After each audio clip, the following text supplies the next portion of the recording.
good, gamers? Aquilon here, and of course, welcome back to each and every one of you. We are on the second reaction for the day. It is Ysera Goodbye in-game a cutscene. We just reacted to the New Moon Ritual cutscene. It was good, but you can go watch that if you haven't already. It should have been live like an hour before this one, or whenever the hell you're watching it. It is the video literally just past this one. But anyways, I'm not going to waste too much of your time. Let's get into it, shall we?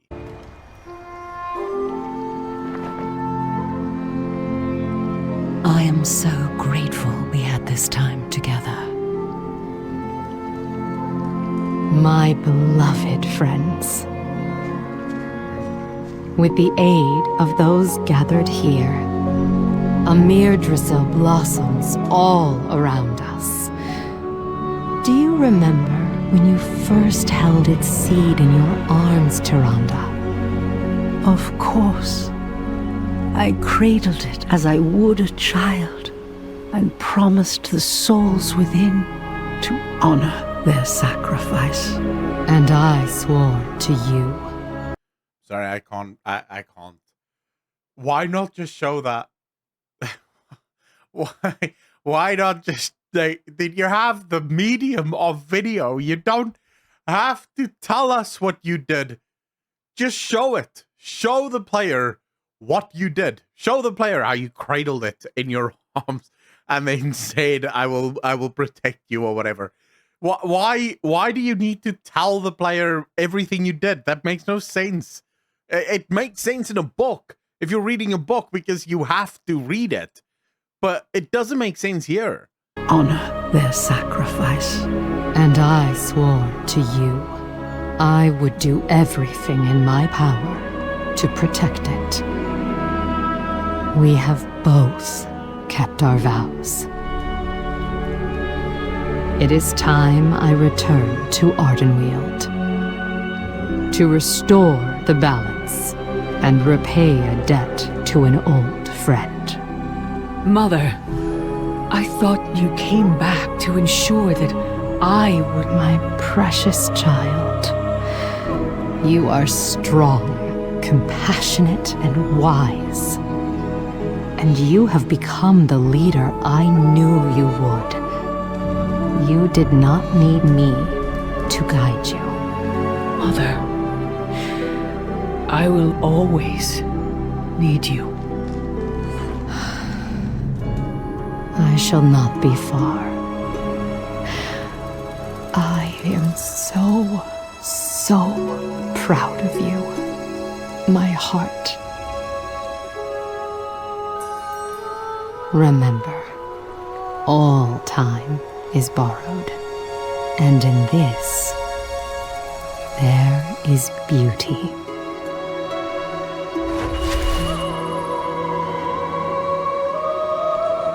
All is well.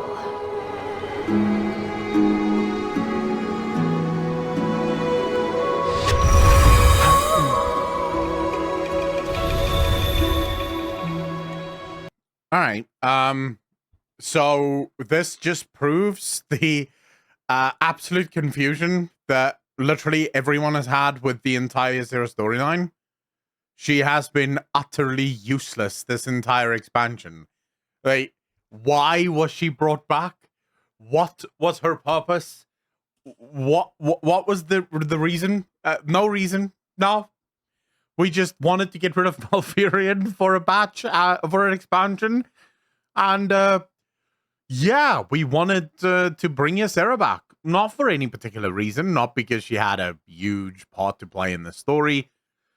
And I'm sorry, I haven't played the final patches or the final chapters of the story yet, obviously. But if you brought Ysera back and the only time that you actually utilized her is literally in the final chapters of the expansion, that is a terrible storyline. Like, why did you do this? This makes no sense.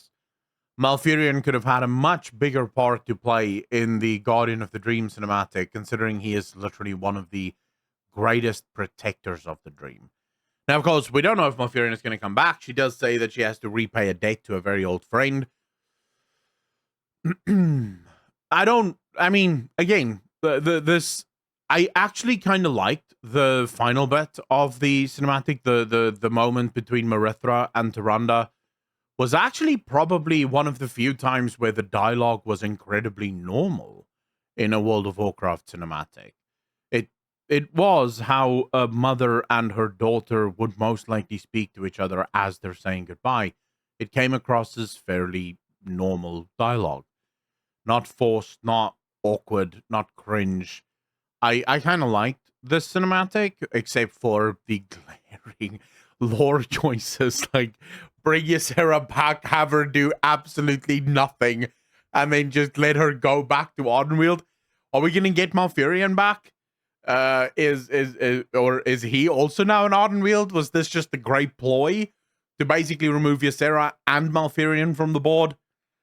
Who knows, right? Who knows? We'll have to wait and see. But yeah, I mean, again, nothing to write home about in the cinematic. It again, you could tell that Blizzard is desperate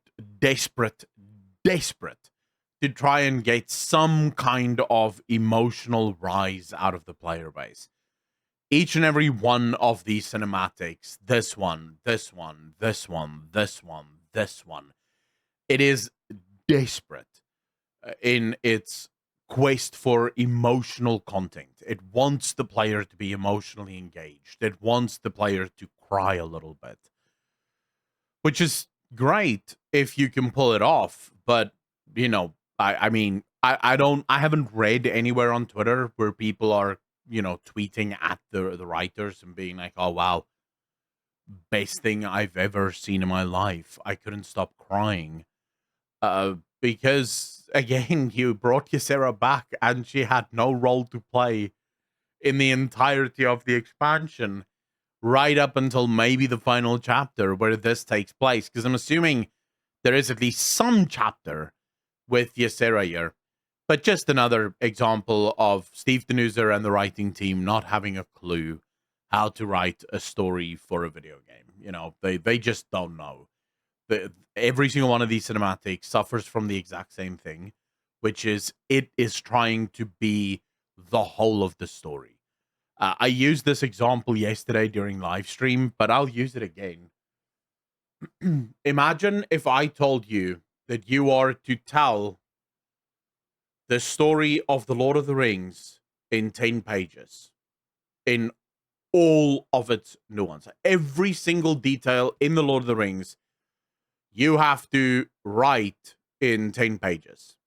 There's basically only one way that you're going to be able to do that, and that is synopses, right? You're going to have to create a synopsis. It's not going to be impactful. A lot of the emotion is going to be missing from it, but you'd be able to maybe fit everything in, you know, with some headlines here and there. That's what these cinematics are, effectively. They're Lord of the Rings condensed into 2 minutes. Take a story that should have taken 4 or 5 hours to tell over the course of multiple patches and multiple quest lines, and tell it in 2 minutes. That's why every single cutscene gets these giant exposition dumps where the players just ramble on about stuff because they're trying to catch the player up. You know, the player has to be caught up on what the story is because the story wasn't actually told in the game. And that's why it comes across as just incredibly Disney-like. You know, the Disney villain telling them exactly how I'm going to kill you. And everyone has to go, oh, you know, that's scary. He's doing a monologue before he's going to kill her.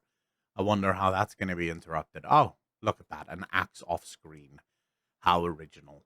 Yeah, I mean, I wish I could talk to Steve Denuser and the writing team because I have questions. I have desperate questions that require desperate answers. Because if you gave me 2 hours with Steve Denuser and Anne Stickney and a bunch of the other writers, after that 2 hours, I'd be able to tell you whether or not they deserve to work for Blizzard Entertainment. Because it might be that these are gaming limitations, so the way the game is being designed limits how they can tell the story. Or it may actually be that they just really don't know how to tell the story. Anyways, I'm done wasting your time. Fuck it. Like the video if you liked it. Remember to subscribe over on Patreon if you want to keep the channel free from sponsorships. Ladies and gentlemen, as always, be kind to each other, be good to each other. Peace.